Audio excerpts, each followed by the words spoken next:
ৰাইজৰ লগত আমাৰ সম্পৰ্ক আজি যেতিয়া ডিলিমিটেশ্যন হৈছে তাৰ পিছৰ পৰা প্ৰতিটো বুথ, প্ৰতিখন গাঁও, প্ৰতিটো মন্দিৰ, প্ৰতিটো মছজিদত আমি অলমষ্ট সকলো ঠাইত আমি যাবলৈ চেষ্টা কৰিছোঁ। বহু মানুহক লগ পাইছোঁ, মনৰ কথা পাতিছোঁ আৰু বহুতক আমি লগ পাব পৰাও নাই। এইটো আমাৰ নিৰ্বাচনী কাৰ্যালয় নহয়, এইটো আমাৰ অফিচ। আমি যাতে টিহুৰ যিসকল মানুহ, এইবাৰ টিহু সমষ্টিৰ যিহেতু নামেই হৈছে টিহু সমষ্টিৰ নামেৰে টিহু ৰাইজৰ মানে চূড়ান্ত দাবীৰ ফল, তাৰ প্ৰতি মোৰ সন্মান আছে। আৰু টিহুবাসী ৰাইজে যাতে দলৰ নেতা হিচাপে, জিলা কংগ্ৰেছৰ সভাপতি হিচাপে বা টিহু সমষ্টিৰ প্ৰাৰ্থিত্ব প্ৰত্যাশী আৰু ভৱিষ্যত যদি দলে আমাক সুবিধা দিয়ে, যদি প্ৰাৰ্থী হৈ যাওঁ, তেনেহ'লে টিহু ৰাইজে আমাক যাতে বিচাৰি ক'তো হাবাথুৰি খাব নালাগে, তাৰ বাবে আমি টিহুৰ টাউনৰ মাজত এটা আমি কাৰ্যালয় লৈছোঁ। যি কাৰ্যালয়ত আমি টিহুৰ আমাৰ দলীয় কৰ্মকৰ্তাসকলৰ লগতে স্থানীয় ৰাইজৰ লগত আমাৰ মত বিনিময় কাৰ্যসূচী চলি থাকিব।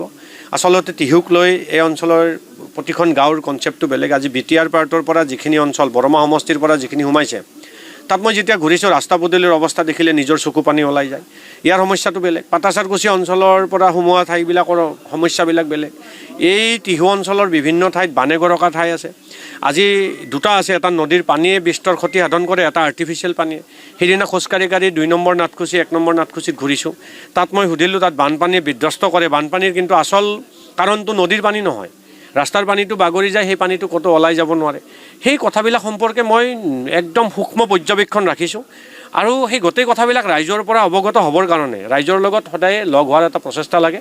সপ্তাহত অন্ততঃ 2 দিন টিহুবাসী ৰাইজে আজিও আৰু পিছতো আমাক লগ পোৱাৰ এটা ব্যৱস্থাৰ বাবে এনেকুৱা এটা আমি কাৰ্যালয় আজি টিহু টাউনৰ আমি কাৰ্যালয়টো আজি লৈছোঁ। আপুনি ক'লে টিহু বহুত ঘূৰিছে, টিহু সমষ্টিত ঘূৰিলে আপুনি। ৰঞ্জিত দাস কিমান সফল হৈছে উন্নয়নৰ ক্ষেত্ৰত?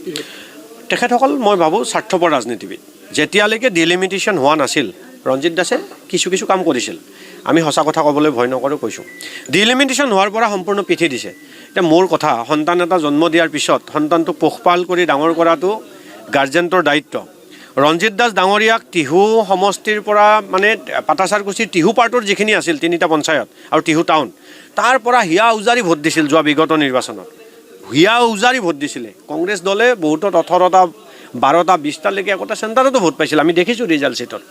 তাৰপিছত ডিলিমিটেশ্যন হোৱাৰ পিছত ৰঞ্জিত দাসে ক'লে এতিয়া মোৰ সমষ্টি নহয়, মই খবৰ নলওঁ, মই নাযাওঁ, মই কাম নকৰোঁ। এজন ৰাজনৈতিক নেতাৰ ধৰ্ম হ'ব নোৱাৰে। তেখেতসকলে ভোটটো ল'লে, ৰঞ্জিত দাসে এই টিহুবাসী ৰাইজৰ ভোট লৈ জিকিলে। জিকাৰ পিছত যেতিয়াই ডিলিমিটেশ্যন হ'ল, গম পালে যে মই এই সমষ্টিত নেখেলোঁ, তেতিয়া আৰু সেই ৰাইজৰ কোনো ভেলু নাই। সেইটো তেখেতে প্ৰদৰ্শন কৰিলে। এজন পাকিস্তানৰ লিংক বুলি বিজেপি তেওঁলোকে উত্থাপন কৰিছে, অভিযোগ উত্থাপন কৰিছে, কিন্তু যিটো তেওঁলোকে লিংকৰ যি তথ্য সেই প্ৰকাশ কৰিম বুলি ডেটটো পিছুৱাই আহিছে, কি হ'ব? প্ৰথম কথা, হিমন্ত বিশ্ব শৰ্মা ডাঙৰীয়াৰ এজন ভীৰু আৰু ভয়াতুৰ ৰাজনীতিবিদ। অসমৰ মাননীয় মুখ্যমন্ত্ৰী হিমন্ত বিশ্ব শৰ্মা ডাঙৰীয়াই ভালদৰে জানিছিল যে গৌৰৱ গগৈ ডাঙৰীয়াক অসম প্ৰদেশ কংগ্ৰেছ কমিটিৰ সভাপতি দিব আৰু দিলে মোৰ বাবে যথেষ্ট কষ্ট হ'ব, মই এইবাৰ নিৰ্বাচনটো হাৰিম। আৰু সেইকাৰণে তেখেতে এটা ব্লেংক ফায়াৰ কৰিছিল। গৌৰৱ গগৈৰ পাকিস্তানৰ লগত সম্পৰ্ক থকা কথাটো এনেই ব্লেংক ফায়াৰ কৰি দিছিল, যাতে কংগ্ৰেছ দলে ভয় খাই গৌৰৱ গগৈ ডাঙৰীয়াক সভাপতি নিদিয়ে। কিন্তু কংগ্ৰেছ দল বিচক্ষণতাৰে চলিছে। আজি অলপ কিছুদিন বেয়া দিন চলিছে, বেলেগ কথা। ব্ৰিটিছক যিটো দলে ভাৰতৰ পৰা খেদি পঠিয়াব পাৰিছিল, হিমন্ত বিশ্ব শৰ্মা নতুবা নৰেন্দ্ৰ মোদীৰ দৰে ব্যক্তিক ক্ষমতাৰ পৰা আমি খেদি পঠিয়াবৰ বাবে কংগ্ৰেছে কেতিয়াও ভয় নকৰে। যেতিয়া হিমন্ত বিশ্ব শৰ্মা ডাঙৰীয়াই সেই কথাটো ব্লেংক ফায়াৰ কৰিলে, তেখেত ফচি গ'ল। তাৰপিছত তেখেতে ডেটৰ ওপৰত ডেট ল'লে আৰু যোৱা পৰহি এটা কথা ক'লে যে 8 তাৰিখে দিয়া কথা আছিল, আমি যিটো দিম মাত্ৰ 1%হে, বাকী কেন্দ্ৰীয় চৰকাৰে কৰিব। এই কথাটোতো আমি কৈ আছিলোঁ যে এই বিষয়টো কেন্দ্ৰীয় চৰকাৰৰ বিচাৰাধীন। এই চৰকাৰটো মিনিষ্ট্ৰী অফ ফৰেইন এফেয়াৰ্ছৰ, এই বিষয়টো মিনিষ্ট্ৰী অফ হোম এফেয়াৰ্ছৰ বিষয়। Ministry of home affairs, ministry of foreign affairs, এই দুটাই একলগ হৈ কিনে এটা ইনভেষ্টিগেশ্যন চলাব লাগিছিল। গৌৰৱ গগৈ ডাঙৰীয়া আজি জেলত থাকিব লাগিছিল। এই কথাটো আমি কৈ আছিলোঁ। যিটো কথা হিমন্ত বিশ্ব শৰ্মা ডাঙৰীয়াই যোৱা পৰহি কৈছে, আমি প্ৰতিটো সময়ত, মই ব্যক্তিগতভাৱে বহু চেনেলত কৈছিলোঁ যে এই কথাটো আমাৰ ষ্টেটৰ, ৰাজ্য চৰকাৰৰ বিচাৰাধীন বিষয়ে নহয়। এতিয়া হিমন্ত বিশ্ব শৰ্মা ডাঙৰীয়াই নিজে স্বীকাৰ কৰিছে যে এইটো আমাৰ বিষয় নহয়, 1%হে। এইটো ফুটুকাৰ ফেন। তেখেতে ৰাইজক মতিভ্ৰম কৰাৰ বাবে এনেকুৱা কথাবিলাক কয়, আৰু তেখেতক দেখি তেখেতৰ মন্ত্ৰী পৰিষদৰ ব্যক্তিসকলে এই কথাটো কৈ থাকে। কিন্তু এতিয়া আমি কওঁ, ভয় কাক লাগে জানে? মাটি দেখিলে যোনে পাগল হৈ যায়।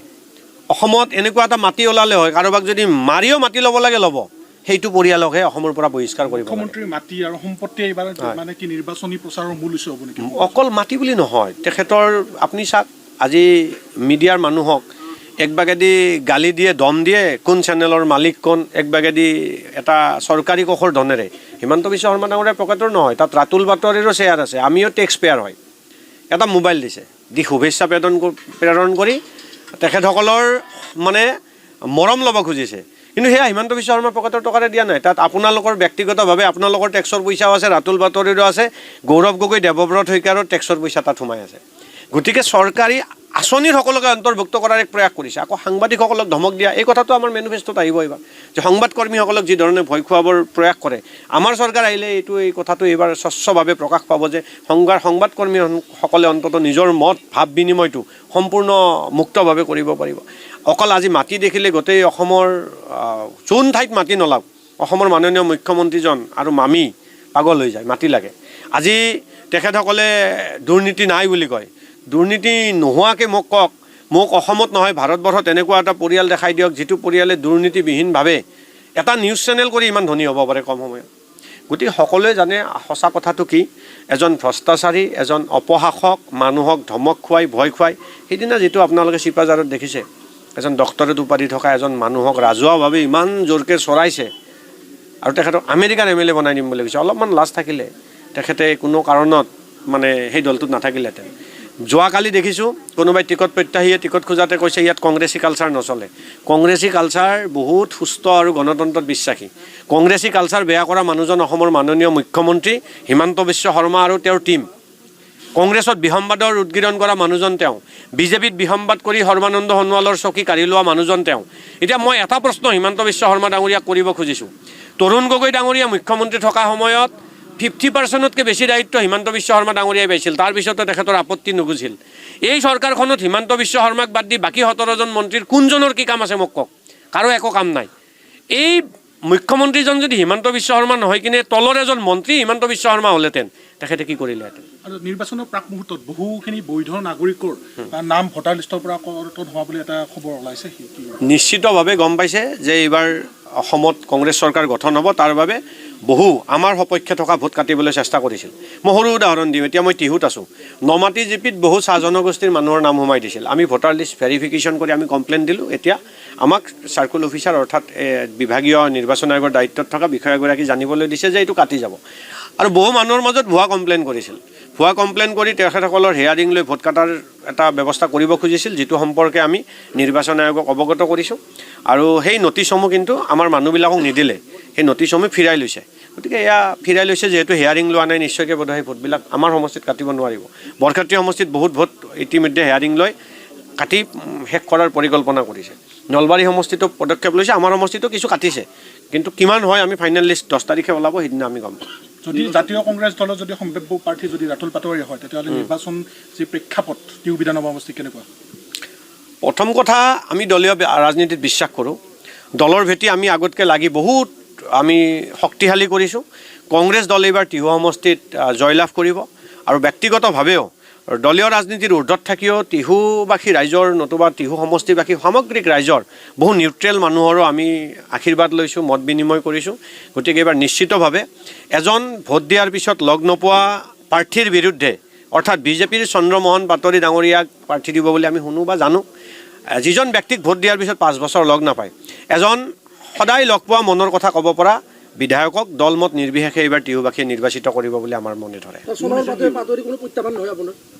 নাই, আমি সেইটো নকওঁ, আমি অহংকাৰী মনোভাৱেৰে কেতিয়াও কথা নকওঁ। চন্দ্ৰমোহন পাটোৱাৰী এজন জ্যেষ্ঠ ৰাজনীতিবিদ, তেখেতৰ প্ৰতি আমাৰ সন্মান আছে। কিন্তু চন্দ্ৰমোহন পাটোৱাৰী বিগত 10 বছৰত মন্ত্ৰিত্ব কাৰ্যকালত টিহু সমষ্টিত, অৰ্থাৎ পূৰ্বৰ ধৰ্মপুৰ এতিয়াৰ টিহু, এই অঞ্চলত কোনো গঠনমূলক আৰু কোনো চকুত লগা কাম এটাও কৰিব পৰা নাই। আটাইতকৈ ডাঙৰ কথা, ৰাইজে লগ কৰিবলৈ গ'লে তেওঁ বিশেষ 2-3জন মানুহৰ কথা কয়, অমুকক লগ কৰিবা। অৰ্থাৎ যিজন ব্যক্তিৰ, যিজন বিধায়কৰ ৰাইজৰ মনৰ ভাৱ লোৱাৰ সময় নাই, সেই বিধায়কজন মই যোগ্য বুলি নাভাবোঁ। বাকী ক্ষেত্ৰত মই তেখেতক সমালোচনা নকৰোঁ, তেখেতৰ পৰা ইমান বিজ্ঞ ৰাজনীতিবিদ মোৰো শিকিবলগীয়া আছে। কিন্তু ৰাইজক সময় নিদিয়া বিধায়ক হিচাপে মই তেখেতক ব্যৰ্থ বিধায়ক বুলি কওঁ। এইটোতো নকৰে। এইটো চন্দ্ৰমোহন পাটোৱাৰী ডাঙৰীয়াক এই মঞ্চৰ পৰা আপোনালোকে মোতকৈ বেছি আপোনালোকে টিহুবাসী সুধিব লাগে। মই কৈছোঁ যে কংগ্ৰেছৰ দিনত ইয়াত মহকুমা ঘোষণা হৈছিল, তাৰপিছত আজি সমজিলাৰ কথাটো ওলালে, কিন্তু চন্দ্ৰমোহন পাটোৱাৰী ডাঙৰীয়াই বিভিন্ন ঠাইত সমজিলাবিলাক ঘোষণা হ'ল, কিন্তু যিবিলাক সমষ্টিত তেখেতসকলৰ কনফ্লিক্ট আছে, ভোট বেংকৰ অংক আছে, তাতে তেখেতসকল নিশ্চুপ হৈ আছে। গতিকে চন্দ্ৰমোহন পাটোৱাৰী ডাঙৰীয়াক আজি এই মঞ্চৰ পৰা প্ৰত্যাহ্বান জনাই কৈছোঁ, সমজিলা অসমৰ চব ঠাইতে ইতিমধ্যে ঘোষণা হৈ কাম আৰম্ভ হ'ল। গতিকে টিহু সমষ্টিৰ সমজিলাৰ কামটো কিয় মাননীয় মন্ত্ৰী মহোদয় আৰু হিমন্ত বিশ্ব শৰ্মা ডাঙৰীয়াই ঘোষণা সেইটো কৰা নাই, সেইটো স্পষ্ট কৰক। আৰু বিজেপিৰ কনচেপ্টটোৱে ভুল। সমষ্টি ডিলিমিটেশ্যন কৰিছে, আপোনালোকে কেতিয়াবা গোটেই সমষ্টিটো দেখিলে আচৰিত মানিব। সেই হাজো ৰাস্তাৰ পৰা আহি লহৰকাঠাৰ পৰা আমি ইভাগে হাইৱে নমাটিৰ পৰা নমাটি জিপিখনৰ মানে বাক্সা আৰু বৰপেটা বৰ্ডাৰলৈ গ'লে প্ৰায় 10-12 কিলোমিটাৰ ভঙা ৰাস্তাৰে যাব লাগে। এইটো পাৰৰ পৰা সেইটো পাৰ পাবলৈ প্ৰায় 2.5 ঘণ্টা লাগে। সমষ্টিৰ এইটো কোণৰ পৰা সেইটো কোণ পাবলৈ ডাইৰেক্ট যদি যাওঁ ক'তো নোৰোৱাকৈ 2.5 ঘণ্টা লাগি যায়। এনেকুৱা এটা সমস্যা। গতিকে এই যিটো ডিলিমিটেশ্যন কৰিছে সম্পূৰ্ণ অপৰিপক্ক ডিলিমিটেশ্যন কৰিছে, হয়তো ভোটৰ অংকত কৰিছিলে। এতিয়া ডাঙৰ সমস্যাটো হ'ল সমজিলাৰ কনচেপ্টটোতো তেখেতসকল ফচি গৈছে। আজি সমজিলাত কি, সমজিলাত কৈছে কি যে য'ত সমজিলা হ'ব তাতেই গোটেই কাৰ্যালয়বিলাক হ'ব। আজি যদি টিহুত সমজিলা হয়, লহৰকাঠাৰ মানুহসকল ইয়ালৈ কেনেকৈ আহিব? 50 কিলোমিটাৰ দূৰ, এখন সৰু কাগজ লাগিলে। আজি যদি চামতাত দিয়ে ইয়াৰ মানুহবিলাক কেনেকৈ যাব? এই কথাবিলাকৰ পুংখানুপুংখ বিশ্লেষণ নাই। কিন্তু আমি দাবী ৰাখিম, কংগ্ৰেছ দলে চৰকাৰ গঠন কৰিলে সমজিলা ঘোষণা হ'ব, সমজিলা হ'ব। আৰু সমজিলা হোৱাৰ পিছত পেৰেলেলি চাৰ্কুল অফিচসমূহ বিনাশ কৰি দিয়া নহ'ব। চাৰ্কুল অফিচসমূহ ৰাইজৰ যাতে সৰু সুৰা কামৰ বাবে হাৰাশাস্তি নহয়, এই কথাটোৰ ওপৰত আমাৰ হয়তো সম্পূৰ্ণ এটা সূক্ষ্ম পৰ্যবেক্ষণ আমাৰ ফালৰ পৰা থাকিব। যিকোনো খবৰৰ বাবে যোগাযোগ কৰক আমাৰ এই নম্বৰত 9181 307 2221।